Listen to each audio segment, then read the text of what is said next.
अष्टावक्र गीता 16वां प्रकरण।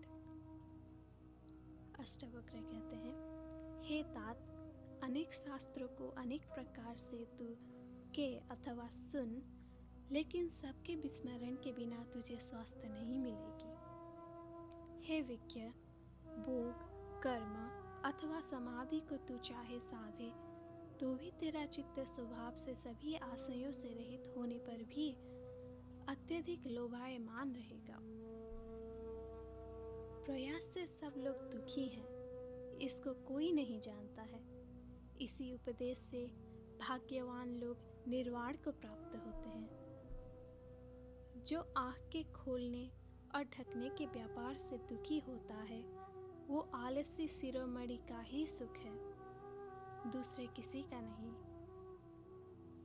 ये किया गया है और ये नहीं किया गया है, ऐसे द्वंद्व से जब मन मुक्त हो तब वो धर्म, अर्थ, काम और मोक्ष के प्रति उदासीन हो जाता है। विषय का दोषी विरक्त है, विषय लोलुप रागी है। जो ग्रहण और त्याग दोनों से रहित है, वो न विरक्त है न रागवान है। जब तक स्पृहा जीवित है, जो कि अविवेक की दशा है, तब तक हेय और उपादेय भी जीवित है, जो कि संसार रूपी वृक्ष का अंकुर है। प्रवृत्ति से राग व निवृत्ति से द्वेष पैदा होता है। इसीलिए बुद्धिमान पुरुष द्वंद्व मुक्त बालक के समान जैसा है वैसा ही रहता है। रागी पुरुष दुख से बचने के लिए संसार को त्यागना चाहता है, लेकिन वितरागी दुख मुक्त होकर संसार के बीच भी खेत को प्राप्त नहीं होता। जिसका मोक्ष के प्रति अहंकार है और वैसे ही शरीर के प्रति ममता है, वो न तो योगी है न ज्ञानी है, वो केवल दुख का भागी है। यदि तेरा उपदेशक शिव है, विष्णु है अथवा ब्रह्मा है, तो भी सबके विस्मरण के बिना तुझे स्वस्थ नहीं होगी। अष्टावक्र गीता 17वां प्रकरण। अष्टावक्र कहते हैं, जो पुरुष तृप्त है, शुद्ध इंद्रियों वाला है और सदा एकाकी रमण करता है, उसी को ज्ञान और योगाभ्यास का फल प्राप्त होता है। हंत तत्वज्ञानी इस जगत में कभी खेत को प्राप्त नहीं होता है, क्योंकि उसी एक से ये ब्रह्मांड मंडल पूर्ण है। जैसे सल्लकी के पत्तों से प्रसन्न हुए हाथी को नीम के पत्ते हर्षित नहीं करते हैं, वैसे ही ये विषय आत्मा में रमण करने वाले को कभी नहीं हर्षित करते हैं। जो भोगे हुए भोगों में वासना नहीं रखता तथा भोगे हुए विषयों के प्रति आकांक्षा नहीं रखता, ऐसा मनुष्य संसार में दुर्लभ है। इस संसार में भोग की इच्छा रखने वाले और मोक्ष की इच्छा रखने वाले दोनों देखे जाते हैं, लेकिन भोग और मोक्ष दोनों के प्रति निराकांक्षी विरल महाशय ही मिलेगा। कोई उदार चित्त ही धर्म, अर्थ, काम, मोक्ष, जीवन और मृत्यु के प्रति हेय उपादेय का भाव नहीं रखता। जिसमें विश्व के विलय की इच्छा नहीं है और न उसकी स्थिति के प्रति द्वेष है, इसलिए वो धन्य पुरुष यथा प्राप्य आजीविका से सुखपूर्वक जीता है।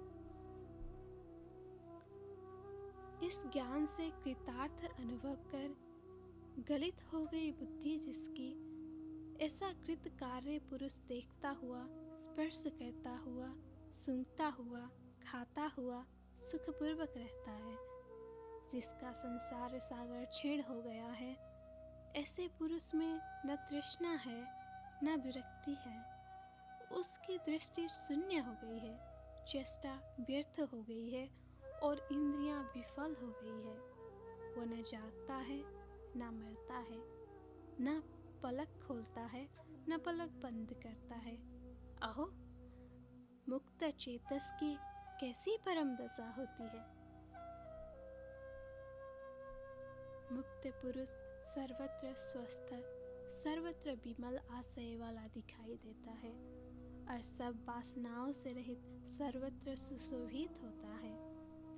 देखता हुआ, सुनता हुआ, स्पर्श करता हुआ, सूंघता हुआ, खाता हुआ, ग्रहण करता हुआ, बोलता हुआ, चलता हुआ, हित और अहित से मुक्त महाशय निश्चय ही जीवन मुक्त है। मुक्त पुरुष सर्वत्र रस रहित है। वो न निंदा करता है, न स्तुति करता है, न हर्षित होता है, न क्रुद्ध होता है, न लेता है न देता है।